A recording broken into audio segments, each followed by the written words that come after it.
오늘 함께 나눌 성경 말씀은 동네 세메질 성경 창세기 31장 11절에서 13절까지의 말씀입니다. 제가 봉독하겠습니다. 거룩하신 하나님의 말씀입니다. 꿈에 하나님의 사자가 내게 말씀하시기를 야곱아 하기로 내가 대답하기를 여기 있나이다 하매 이르시되 내 눈을 들어보라 양떼를 탄 순양은 다 얼룩무늬 있는 것 점 있는 것과 아롱진 것이니라. 라반이 내게 행한 모든 것을 내가 보았노라. 나는 베델의 하나님이라. 내가 거기서 기둥에 기름을 붓고 거기서 내게 서원하였으니 지금 일어나 이곳을 떠나서 내 출생지로 돌아가라 하셨느니라. 아멘. 거짓과 속임수로 형 에서의 복을 가로챈 야곱은 형 에서를 피해서 그 아버지의 품을 떠나 이 삼촌 라반이 있는 하란 땅에 오게 되었습니다. 이 하란까지의 거리는 대략 한 600km가 넘는 거리였다고 합니다. 그곳까지 오는 여정은 참으로 멀고 기나긴 여정이었습니다. 이 하란으로 가던 야곱은 베델에서 하나님을 만나 하나님께서 주시는 약속을 받게 되었습니다. 하나님께서는 야곱에게 내가 어디에 있든지 내가 어디로 가든지 너를 지키며 함께 하시겠다라고 약속하셨습니다. 그리고 땅과 자손에 대한 복도 그리고 다시 그를 가나안 땅으로 돌아오게 하실 것을 약속하셨습니다. 그런데 야곱의 인생 말년의 한 고백을 보면 자신의 삶에 대하여 나그네 삶이었다라고 고백하고 있죠. 그도 그럴 것이 그 인생은 정말로 하란과 밧단아람과 애굽으로 옮겨 다니며 말 그대로 나그네의 생활을 해야만 했습니다. 그의 삶은 참으로 순탄치 않았습니다. 무엇 때문이었습니까? 자신이 그 아버지의 집에 있을 때에 야곱 자신이 원하는 것을 얻기 위해 형과 아버지를 속여야 했습니다. 그 결과로 인하여 아버지의 품을 떠나야 했고 또 외삼촌 라반의 집에 와서는 오히려 속이던 자였던 자신이 외삼촌 라반에 의해 여러 차례 속이며 그 험난한 세월을 순탄치 않은 세월을 보내야만 했던 것이죠. 외삼촌 라반의 집에 오게 된 야곱은 20여 년의 시간을 처가살이를 해야만 했습니다. 외삼촌의 집에 와서 그는 가정을 이루게 되었고 자녀들을 낳게 되었습니다. 그곳에서 생활한 지 한 20여 년이 되었을 때에 어떻게 보면 그의 인생에서 힘들고 고난의 시간이었지만 이제 생활적인 여건에서는 어느 정도 안정기에 접어들었을 때였습니다. 그런데 하나님께서 야곱에게 나타나셔서 이제 내 조상의 땅, 내 족속에게로 돌아가라고 말씀하고 있습니다. 이에 야곱은 이 하나님의 말씀에 순종하여 가나안으로 돌아가기로 결단합니다. 야곱이 고향으로 돌아가려고 했던 것은 이번이 처음은 아니었습니다. 요셉이 태어났을 때에 고향으로 돌아가기로 결심하고 외삼촌이자 장인의 라반에게 이야기했던 적이 있죠. 그러자 야곱으로 인해 큰 복을 받은 큰 이득을 얻은 라반은 그를 보내줄 수가 없었습니다. 왜요? 이미 하나님께서 자신을 위해 수고하고 노력한 야곱에게 하나님께서 복을 주고 있다라는 사실을 알고 있었기 때문입니다. 그래서 야곱에게 너가 정한 품삯을 그대로 주겠다라고 한 것이지요. 그래서 계속해서 라반은 야곱을 자신의 곁에 두기를 원했습니다. 그래서 결국 야곱은 라반과 계약을 맺고 6년이라고 하는 시간을 그의 곁에서 더 머무르게 되죠. 아내들의 몸값으로 14년간 삼촌을 위해, 장인을 위해 일했지만 한 푼도 모을 수 없었던 야곱이었습니다. 그러나 하나님께서 그와 함께 하심으로 복을 주시고 6년 동안에 그 모든 것들을 갚아 주시고 채워 주신 줄 믿습니다. 야곱이 부요하게 되자 라반의 아들들이 그의 아버지의 재산을 훔쳐 야곱이 부요하게 되었다라고 그를 시기하며 질투합니다. 그 가족들 가운데 혼란이 일어나고 분쟁이 생기게 되어진 것이지요. 그래서 하나님께서는 이렇게 야곱이 고향 땅으로 돌아갈 수밖에 없도록 환경을 만들어 놓으셨습니다. 그런데 더 중요한 것은 야곱이 고향을 떠날 때에 하나님께서 그가 어디로 가든 그를 지키시며 이 땅으로 돌아오게 하겠다라고 약속하셨던 것이죠. 그리고 그에게 항상 함께 하셔서 복을 주시고 지금은 그가 고향으로 돌아가라고 명령하고 있는 것입니다. 하나님께서는 그냥 돌아가라고 하지 않으셨습니다. 그에게 필요한 것들을 모두 다 준비시켜 놓고 채워주시고 그에게 돌아가라고 말씀하고 있는 것입니다. 야곱이 고향으로 돌아가겠다라고 결단한 가장 큰 이유는 하나님께서는 언약 백성과의 약속을 반드시 지키시고 이루시는 분임을 야곱 또한 알았기 때문입니다. 야곱이 형 에서를 피해 떠나올 때에 하나님께서 그를 찾아와 주셔서 만나 주셨습니다.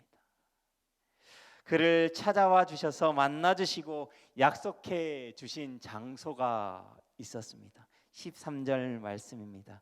나는 베델의 하나님이라 내가 거기서 기둥에 기름을 붓고 거기서 내게 서원하였으니 그 장소는 바로 베델입니다. 이 장소는 야곱에게 아주 특별한 장소였습니다. 그 이유는 그가 아버지 밑에서 살아오면서 분명 하나님에 대하여 알고 있었고 이미 하나님을 향하여 예배하는 삶을 살고 있었습니다.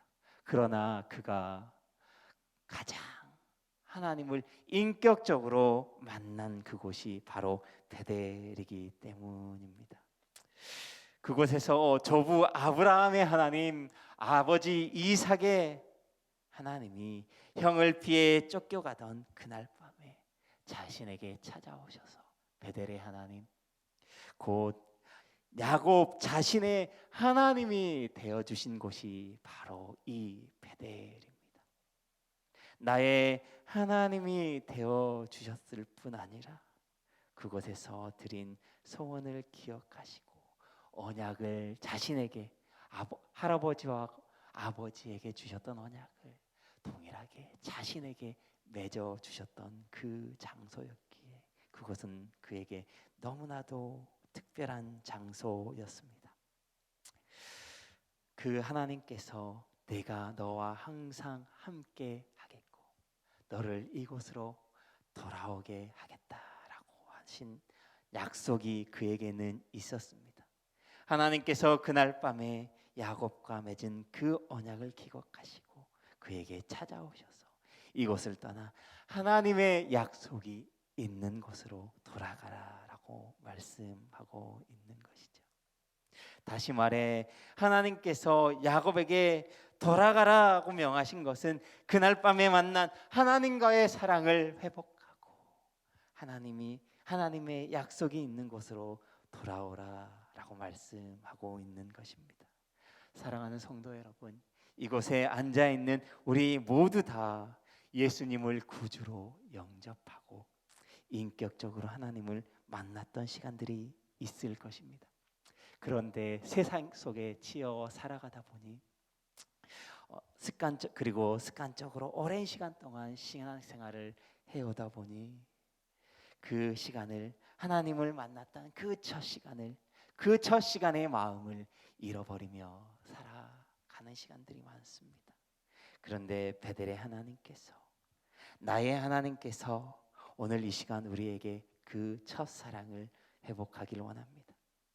오늘 하루를 살아가시면서 그 하나님을 인격적으로 만났던 그날을 생각해 보시고 하나님의 사랑을 회복하는 시간들이 되시기를 바랍니다. 그리고 하나님께서 이곳을 떠나서 돌아가라고 말씀하시는 가장 큰 이유는, 야곱이 있어야 할 곳은 20년 동안 삶의 터전을 이룬 그 바단 아람이 아니라 약속의 땅이 따로 있었기 때문입니다. 원래 야곱이 있어야 할 곳은 이곳이 아니었습니다. 하나님께서 아브라함에게, 자신의 아버지에게 주기로 맹세한 그 가나안 땅이었습니다. 야곱이 있어야 할 곳은 바로 그 하나님의 언약이 있는 그곳이었는 줄 믿습니다. 야곱은 20년 동안 외삼촌의 집에 거하면서 자신의 의지와는 상관없이 너무나도 세속적인 삶을 살아갈 수밖에 없었습니다. 세상 속에서 살아가다 보니 남을 속이고 속는 거짓에 대하여 무뎌지고 자신의 이익을 따지는 탐욕에 눈이 멀어 그렇게 살아가고 있었습니다. 세상의 사람들과 다르지 않게 살아가는 삶의 방식으로 살아가고 있었던 것이죠. 그를 향하여 하나님께서 이제 그 세상의 방식을 그만두고 하나님의 방식대로 하나님께 나아오라고 말씀하고 있는 것입니다. 오늘 이 자리에 있는 우리에게도 마찬가지입니다. 이제는 더 이상 세상에 속하여 살지 말고 하나님의 있는 곳에서 하나님의 언약의 말씀을 붙들고 하나님을 향한 사랑을 회복하고 하나님께 속하여 살아가라고 말씀하고 있습니다. 사랑하는 말씀삼 공동체 성도 여러분, 혹시 세상에 속하여 허우적거리며 살아가고 있지는 않으신지요? 지금 우리가 서 있는 그곳이 정말로 우리가 있어야 할 곳인지요? 우리가 있어야 할 곳이 어디인지를 오늘 하루를 살아가시면서 한번 깊이 있게 생각해 보셨으면 좋겠습니다.